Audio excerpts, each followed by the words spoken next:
Two of the world's big economies are preparing to open, haltingly. Hi there, thanks for joining us for Plain English Lesson 259. I'm Jeff, JR is the producer, and you can find the complete lesson online at plainenglish.com/259. Coming up today, the U.S. and Europe are looking to reopen their economies. Here's what the reopening plan might look like. In the second half of today's audio lesson, you'll learn what it means to die out. The video lesson online is about the opposite of at least. You've probably heard that expression at least, but it has an opposite, and that is the subject of the video lesson at plainenglish.com/259.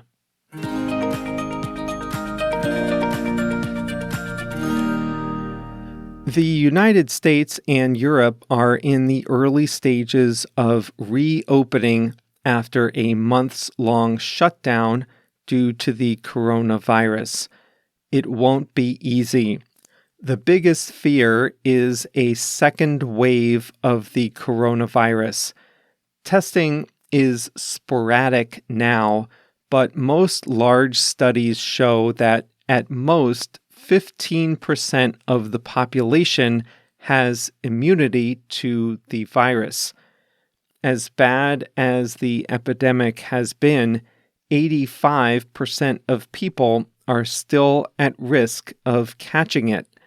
That means that any reopening plan must carefully consider ways to restart the economy while minimizing the risk of a second wave of infections, and they must do it without complete information.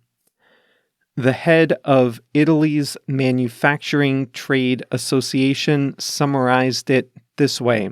He said, "We are moving toward the reopening of economic activities through a chaotic succession of uncertain and contradictory measures." Uncertain and contradictory is right. But economies are starting to feel the tremendous cost of the shutdown. People out of work, small businesses struggling to pay their rent, factories idled, and huge government outlays. Reopening plans generally come in stages. In the first stage, white-collar workers would continue to work from home.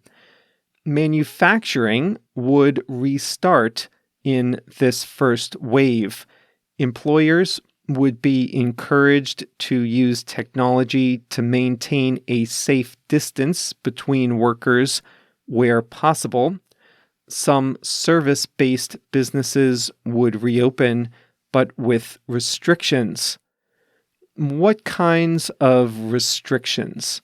Restaurants, for example, could operate at a lower capacity than before, with all servers wearing masks. Shops could have stricter capacity limits. The smallest ones would open first. Hairdressers might only accommodate people by appointment, and you enter when it's your turn. Gyms would operate at a reduced capacity and with extra sanitation measures.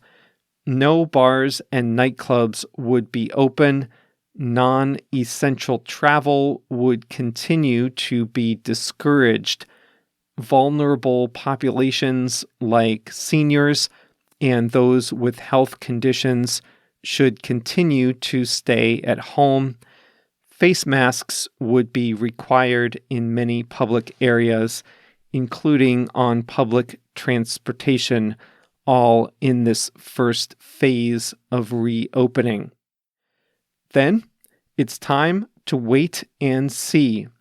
Public health agencies will monitor these statistics, pore over them even, to see if there is an increase in the virus's spread. If not, they can move to a second phase. In the second phase, the restrictions loosen a bit more. You can travel for non-essential purposes. If you have an office job, you should continue to telework as much as possible, but offices might open at reduced capacity, so work from home might continue part-time.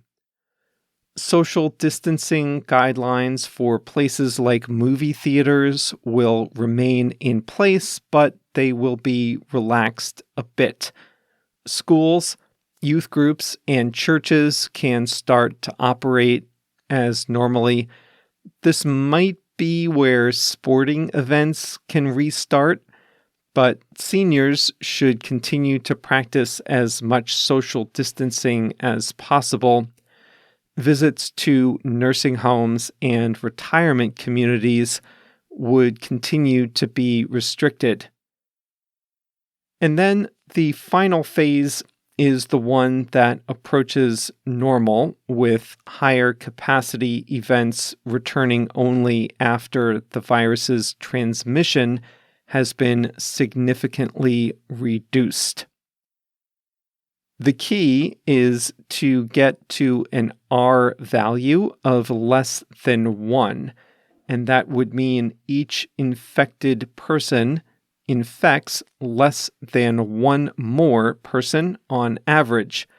Under that condition, the virus would die out eventually. But all this is still theoretical, as the first countries in Europe are only starting to open up now. All eyes will be on Austria, which was one of the first countries to shut down and is one of the first to experiment with reopening. In the U.S., individual state governors are the ones with the authority to reopen their economies. Texas and Georgia, two large southern states, were the first to begin reopening businesses, while other populous states like California, New York, and Illinois kept restrictions in place. Some people say that it's too soon to start reopening the economies, and they may have a point. But one of the advantages of reopening in a disjointed manner is that if the decision is made to reopen too early and there is a second wave, it only affects a small area, and other places can study it and avoid making the same mistakes. Individual countries in Europe and states in America are affected differently, so the areas with a lower incidence can emerge first. More populous areas can watch the stats from those places and make more informed decisions later on.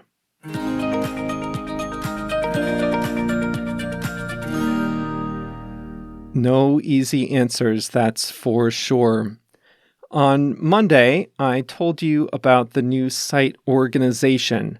Instead of putting all of the lesson resources on one single huge page, we're going to split things up.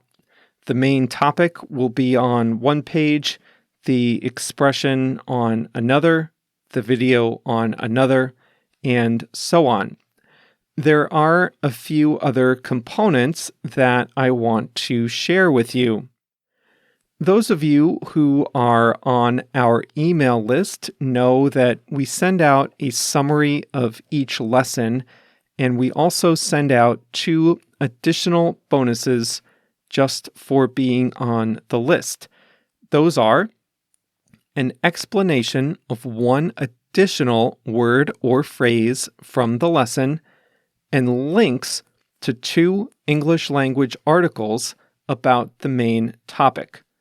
Now, over the years, people have asked me, can I access the links and the bonus words from previous episodes? And I have always said no because, well, they weren't stored anywhere. But I know that so many of you listen to the old lessons. We have new people discovering plain English every day, and they go back and listen to the old lessons, and they have no way of getting access to those resources, the links to further reading, and the bonus word. So, we are putting those on the new website. And at first, we are putting them up going back to lesson 179. Eventually, we will get them up for all the old lessons going back to number 1. And we're renaming the bonus word. I've never been happy calling it a bonus word. I was just never happy with the name. So this is going to be called Learn the Lingo. Lingo is short for like slang or informal speech. And these words often are more informal type words, phrases, or expressions. They're not essential to know, so we don't talk about them on the audio lesson, but they are good to know. So all that is coming with the new site on June 1st. Learn the lingo, the extra informal word or phrase from each lesson, plus the links to related articles in English for all episodes in the future and episodes 179 to the present. And that is my present to you because both of those features will be free.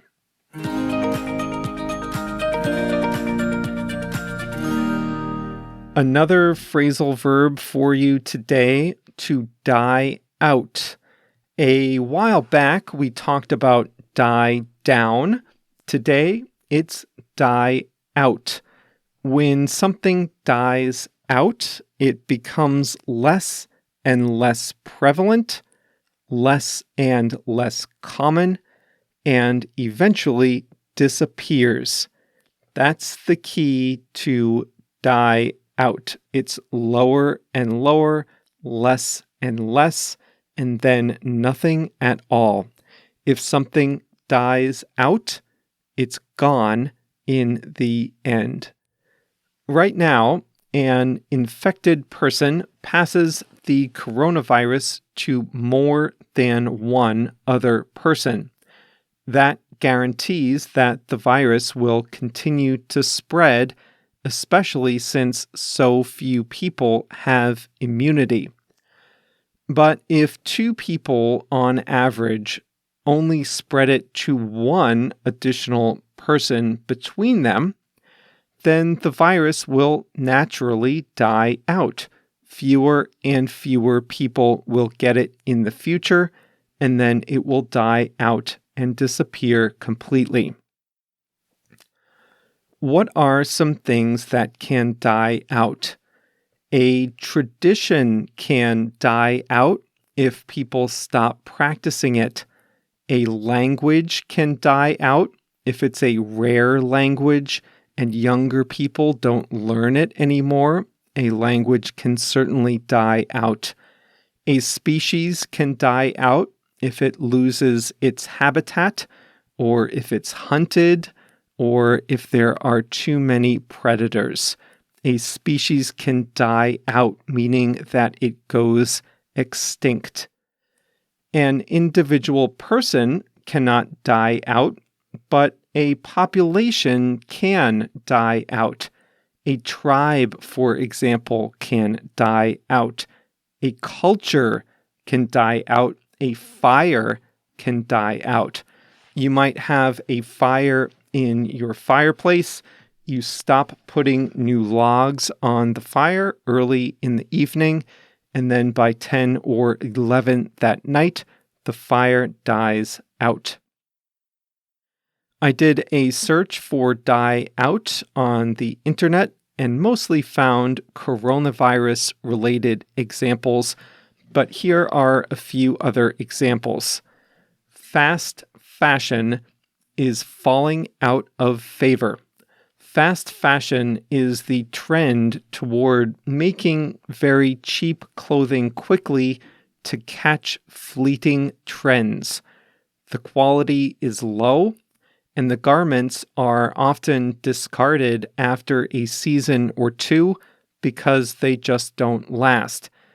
People liked it for the low prices, but I read that many consumers are starting to turn away from fast fashion. They recognize that it has a high environmental impact and that it's not really cheap if you have to keep buying new clothes. Instead, they are buying more second-hand clothing and donating clothes that they're not using anymore. Some people think the trend of fast fashion may be about to die out. Here's a funny example. A mainframe computer is a big, bulky system of computers used to run big business applications. Today, much of that is done in the cloud. But in the days before the internet, big corporations would run their businesses on mainframes, like airlines, huge companies like that. And these would have all their accounting data, sales data, inventory information, supplier information, all the data a big corporation would generate and process would be done on a mainframe computer system. Some big companies still rely on mainframes. It has just been too expensive and arduous to transition to the cloud. Now, they will eventually, but those mainframes are still hanging on in some big companies. Eventually, though, the mainframes will die out. One day. We may never know what day exactly, but one day, the last mainframe computer will be shut off, and that era of computing will have officially died out. We are not there yet, but that day is coming. In the meantime, the workers who know how to program and maintain those systems are dying out. I don't mean that the workers are literally dying on the job.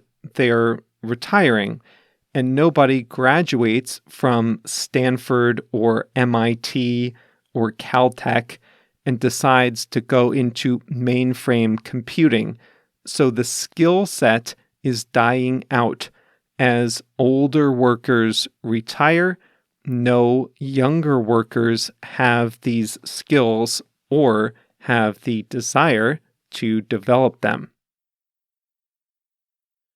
The song of the week is Only You by Yazoo. JR selected this song because it appears in the first episode of the new mini-series called Normal People. I have read the book by Sally Rooney. It's a great book, and I was excited to see that it was made into a mini-series. I told JR about it, and the very same night I told him, he had watched the first episode, and he loved it. So now I'm looking forward to trying it out. That's on Hulu here in the US, but look for it where you are. Normal People is the name of the show, and the song that appears is a vintage 80s pop song, Only You by Yazoo. That's it for today. If you're in Austria, as I know a number of you are, or Georgia, some of you are there too, then be careful out there. The world is watching. Let's hope this is the beginning of the end. It has been a wild few months, that's for sure. And we will be back here, as always, on Monday. We are getting closer and closer to the launch of our new website. And if you want more information on how that's going to work, head to plainenglish.com/new, N-E-W, and we'll make sure you get the inside track on all the exciting changes coming your way. plainenglish.com/new, N-E-W. See you next time.